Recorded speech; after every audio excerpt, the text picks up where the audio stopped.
Here we are. Hello. Imaging USA with Lachlan, CEO of Focal. And we're going to be talking about some things that he has learned over his time working with hundreds of photographers now. It's a lot of photographers in a very short period. Starting off, so the biggest shift for me when we started talking and I got my Focal website started was taking my pricing from private to public. Right. Do you want to talk a little bit about that and how that's been working for people and just generally the mindset behind it? Yeah, definitely. I think like when a client wants to book you, they're looking for a certain set of information before they can make a purchasing decision. They want to know how much does it cost? Who are you? Am I going to like you at my wedding? And I feel like a lot of photographers can be really hesitant about giving away that information. And, depending on who your customer is, that can work. But what I'm seeing now in the industry and just generally like culturally, people are moving more and more towards like wanting to self-serve and like get information for themselves and make their own like educated decisions. And a lot of the time I use this like car buying example. And maybe this is something, if you're listening to this podcast, you reflect on, but if you have the type of customer that when they're buying a car, they like to do all the research, they like to pretty much come into the dealership and know exactly what model they want, what trim they want, what options they want. And they're like, here's my check, or here's like the financing options that I already picked out. Like those are the people that I think respond really, really well to seeing information on a website. And what we see from Focal's end is clients that are inquiring and saying like the other day, I was actually mentoring a photographer and he had an inquiry that was like, it was like for a $9,000 package. It was like a 2-day Indian wedding. In the inquiry message, the couple was like, I want March 18th to the 19th of coverage because it's like 2 days or whatever. And here's the date. And literally in the message, they were like, how can we pay? Like, what is the next steps? How do we sign the contract and move forward? And I know that can be like a really uncomfortable thing for photographers, especially because I think most of the time, you want to connect with your customers. Yesterday at Caroline Tran's talk, the whole subject was about automating your booking system, letting your website do the sales for you. And she actually asked all the photographers in the audience, what is your preferred mode of like communication? And they all were like, I love phone calls. But do the clients love phone calls? Do your clients love phone calls? That's a really interesting question that I think you need to think about as a photographer. Yeah. From my end also, or at least what I've seen since making my pricing public, has been how chill everyone is. That kind of, as you mentioned, that couple that wants to show up and have all the information, they're ready to buy.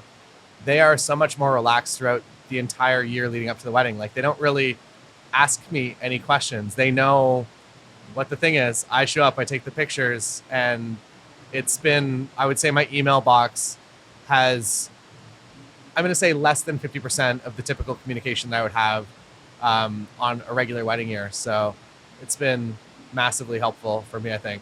That's great. It was a bit of a push because I was like, I don't know, I've never done this in our market and like where we live. I think very few, maybe like one or two people have it, have their pricing public, and then the rest is all private. It's the starting rate. And so I don't know, it was a bit of a step. I was like, I don't know, we'll see if it works. And then a year later, I'm happy to say that it did work out for me. What are some of the other things that you've seen in terms of changes for photographers that have worked out really well? Yeah, I think the biggest thing is maybe just like learning to let go of certain aspects of your business. I know like our customers that are coming to Focal, they're doing so specifically because they're willing to bring in somebody that can actually, not just provide them a website, but provide like a lot of expertise and maybe even business experience beyond, okay, here's a website, here's a tool for you.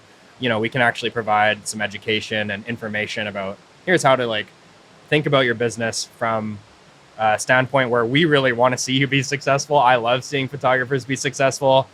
And like to use that example I was talking about with that photographer who he got that $9,000 booking, we were going through a bunch of these bookings. And to me, I'm looking at these and I'm like, these are the hottest leads I've ever seen. Like the Focal system has never worked so good. It's literally people being like, yeah, I want your 7-hour package. My wedding's like this day, can't wait to work with you. Let us know what the next steps are, like every single one. And I was asking him like how many of these he was booking. And he was booking most of them, but there was a couple that he was struggling with. And I was like, can you just walk me through like what your process is, when you get that inquiry? And he was saying, well, it's like, I like to get them on a Zoom call and then I send them my price list again. And I was like, why? Don't do that. You're like introducing more friction into the process. Like you have somebody that's like literally at the checkout page and they're ready to like pay you like $3,000, $5,000 You're not ready deposit. yet, the photographer. You're not ready yet. And I think like maybe as an industry too, we're just like seeing things accelerate so much more quickly in that aspect. I think COVID was a big part of that too. Like, oh, you can't meet people in person anymore. I don't know. People are just busy and like they want to get stuff done. And like when they're making a request on your website or they're looking at you, they're emotional, they love the photos, they want to book you.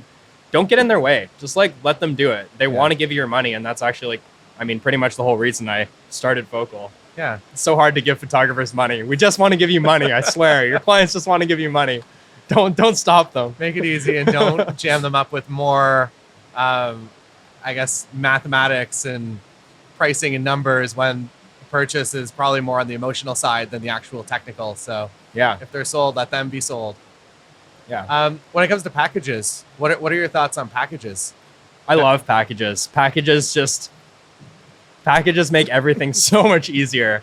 Don't make confusing packages. Like my idea is that, if you can make a package that somebody can look at that and understand exactly what they're getting, almost to the point where like, for smaller sessions, say you're a family photographer, we even suggest like family photographers make a session that's like, here's my like studio family session. That one all has studio photos. Here's my like outdoor session at like the woodsy park. This actually, Caroline was saying this. She was saying like in her talk, she hates moving. She hates having to travel. It like adds so much like thought process to her.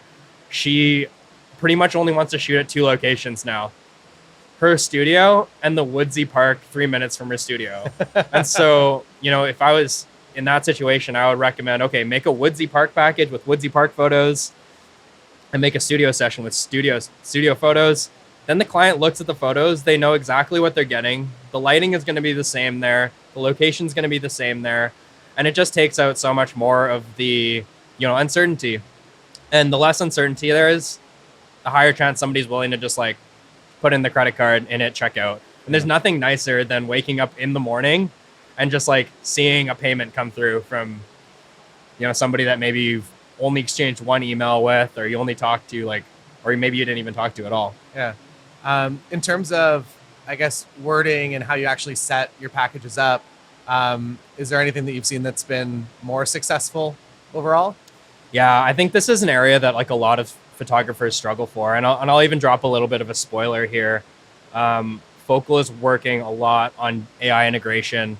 And the reason for that is I think if you're a photographer, if you're an artist, I experience this too.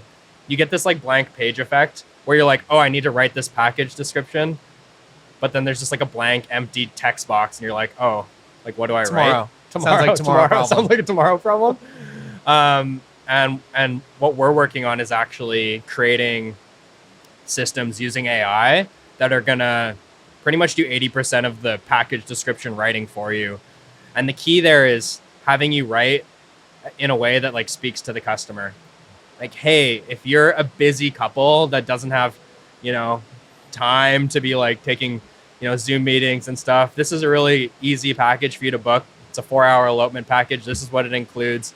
And talking in that way is going to help your sort of language resonate with that customer. It's going to feel like you're a good fit for them. Yeah. And I think in a lot of ways you can replace the in-person conversation if you talk genuinely through your website. Yeah. And then kind of going back to the point that you're the photographer and you're not sold yet on the couple and you're trying to introduce things.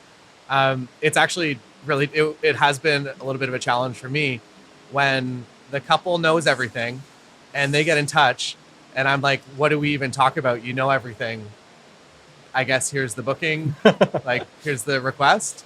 It has been something that's been challenging. So I've had to come up with an entirely new, I have just like templates built out, or I used to, that would be like, hey, here's my pricing and everything. And I've had to kind of retool everything because now they just have all of the information and they're ready to book. So a lot of my talking points at meetings, like my meetings are now 10 minutes. Yeah. Lindsay's, I think they used to be like an hour and a half. Because she'd have to go through all this information. Yeah, and I think that she also has a different persona on the internet, and she's like, people feel like if they've watched a bunch of her stories that they're her friend, and when they get on the phone with her, they want to talk about all kinds of other stuff, which is awesome and converts really, really well. But her initial calls would be like between an hour and a half, and mine were maybe, I would say, 25 minutes, but mine's come down from 25 to about 10. Yeah. Because we don't have much to talk about. It's like they're getting married typically at a venue that I'm very familiar with. I'm a preferred vendor there. I don't have any questions about the venue. It's like, what time is your ceremony? Cool. Yeah. And then I try to creep them a little bit on Instagram to see what they're into or if they've been traveling or whatever. Because I feel like most of my couples at least are interested in travel. So that's like usually some sort of intersection in the there. middle, Yeah. It's like, where are you going for your honeymoon? Have you thought of that yet? Yeah. And then they have, I don't know, that's a good question, I think, in general, too. Like, it just gets them excited about their wedding. And that I feel like some couples have like a little tiny bit of dread for their wedding day. They're like, this is like so much planning and so much work. There's an element of unknown, and like, we just hope everything works out. And then the honeymoon, they're in full control of. They're like, we're going to Bora Bora. It's going to be amazing. Got flights booked, got the hotel booked. And it's like, awesome. So yeah, I've just rechained everything pretty much for my initial calls. Let's talk about websites. Sure. A little bit. What makes a good website for a photographer? That's a great question. I think like what the photographer thinks makes a good website doesn't necessarily translate to what makes a good website for the customer. And again, I think it all comes back to like really deeply understanding who your customers are, what their needs are, why they're booking you, and just making it tailored to them and who they are as a person, right? You know, if your couples are affluent, busy people, then they probably want a really, really convenient process for booking their weddings. If they're affluent, they're probably not too concerned about sending you a deposit for like $3,000. So again, like, don't get in the way of them. Don't make your system get in the way of them. Don't introduce all these extra steps. And I think as far as websites go, again, it's like moving more towards people want information like instantaneously, and people are becoming more and more like impatient, and like if they can't get the information they want like immediately, they'll just leave and they'll go find somewhere else where they can get the information or connect with somebody in a faster way, which is weird. It's like, how can I connect with you like super fast and get this like gratification of like, or are we a good fit or not? But that's really kind of what it comes down to. I think if you want a website that sells for you, there's a couple components.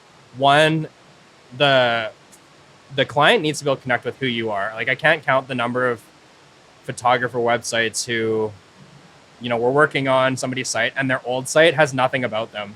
There isn't a photo of them, doesn't say their location, their name, and it's like, okay, that's a great start. Like, how can we fix that? And you'll notice like on all the focal sites, you scroll down, there's just like a section about who you are as a photographer. And I think that's like a huge component. And the reason for that is, at least the way I see photography booking, is they're booking you half for you and then like half for the photos. And you are like a huge part of the experience. They're booking you so that they have a good time at their wedding, so that they're comfortable when you're taking the photos. And then of course the photos are a result of that.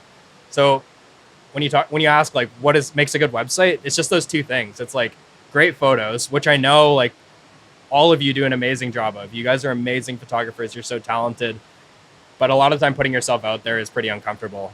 And I think that's generally what I see that's missing in a lot of photographers' websites. Yeah. And then to speak to my experience a little bit, it's also that they want to make sure that you're not going to be an embarrassment on the day, that you're like part of like kind of a social circle that they would kind of want to be a part of. I feel like that's another big part. And it's like really weird to try to display stuff like that. And it feels a little gross being the person. Like, I almost want like the AI help to be like, no, you take care of this for me and I'll make my edits. Like, I don't want to be the one actually typing all of this out. So I'm interested where the future kind of goes. No, absolutely. I'm so fascinated at like the changes that are happening in the industry and seeing how the whole booking process has changed in the last 10 years. You know, like I think every photographer would say they would sit down for coffee with their wedding clients. Yep.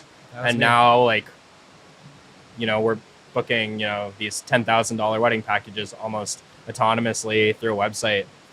And I think it's really cool, actually. I know it's uncomfortable, but I think it's really cool that clients can actually connect with you at that level, because it's really good for them. Like, they get to know you. They feel a lot of trust and feel comfortable, like, booking you because they can get to know you online. And I don't think there's anything, like, wrong with that, actually.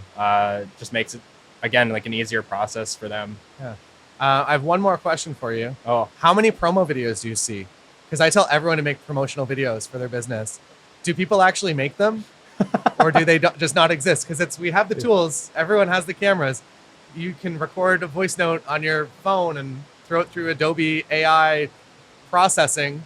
I think in like the 1,000 photographers we've worked with, like, one person had a promo video. One person. Man. You got to do it. Honestly, I think it's like the other thing. So not only promo videos, but I think video messaging, like sending a video message like of yourself, is a great way to stand out. If somebody sends you an inquiry, say, hey, like, Taylor, I'm so excited I got your inquiry. I would love to photograph your wedding. And just like being able to connect with your face and your facial expressions is a great way to do that. But yeah, putting a video on your website, it's an awesome idea. I think that's like number 2 for when we talk to photographers and they're like, oh yeah, on my to-do list, website has been there for 2 years. Wedding. My friend promised he'd shoot my wedding my film video, and it'll come out. I'm sure it's going to be done. Yeah, it's I've actually been pushing it since like 2011, I think. Maybe we should just do this for people. Okay, you get promo video. Send us photos. All right, if you're interested, if you're watching this on YouTube, maybe put a comment in if that's a thing. You can be a guinea pig. Yeah, and then we'll just take a few photos of you and we'll AI generate you saying the words. Send us like a 45-minute or 45-second voicemail and we'll copy your voice. Yeah, no problem. Here's your promo No problem. Video. We could do it. Awesome. Any other words of advice or tips to leave photographers with? Honestly, I think I just empathize so much with you guys. It's a very lonely business trying to wear like a cajillion different hats, do marketing, do business, still feed your, creativity. Honestly, like, the reason we do this, the reason Focal does this, we love helping photographers. And if it's not from us, I just implore you to bring more people in to kind of support you in your business. So that's pretty much it. You can't do it alone at all. You need a team. You need a sort of community around you. That's my advice. Amazing. Where can people go to find out more about Focal? Oh, you can go to bookfocal.com. It's pretty easy. You can come to any of our awesome Not a Conference events. You can look out for those. We've got Maui coming up May 1st and 2nd. And we got Las Vegas. We got a little Las Vegas thing cooking up. This will be up before then. March 4th, Las Vegas. We're doing a one-day Not a Conference. Yeah. Tease the AI again. Imagine generating a photography website that sells all for you in under 10 seconds. That's a pretty good hook. Unbutton, drag some images, generate. I'm honestly excited for it. It removes all the barrier of, I don't know. Again, like blank page syndrome, you sit down, how do you make a website? Even having somebody custom build a website for you still will take time. It's not going to be as instant as this will be. So I think that's the other thing. Like so many photographers we see, they're like, oh yeah, I built this website 5 years ago. And then I guess I should have updated it, but we can just build a new one now. And the thing is, it should be an ongoing process. You should make it a part of your workflow that, you're updating your website. It's like literally the most important marketing tool in your business.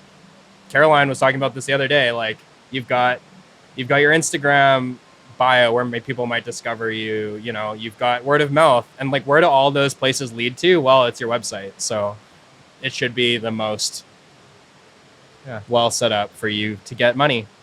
But we want to give you money. I assure you. That's why I started this business. I was like, hello, photographers, you're great. I need to give you money. And they were like, nah, we'll make it extra work. Days. We'll make it extra work for you. Try again later. Well, I'm happy that all this exists, and I'm excited for the year. Me too.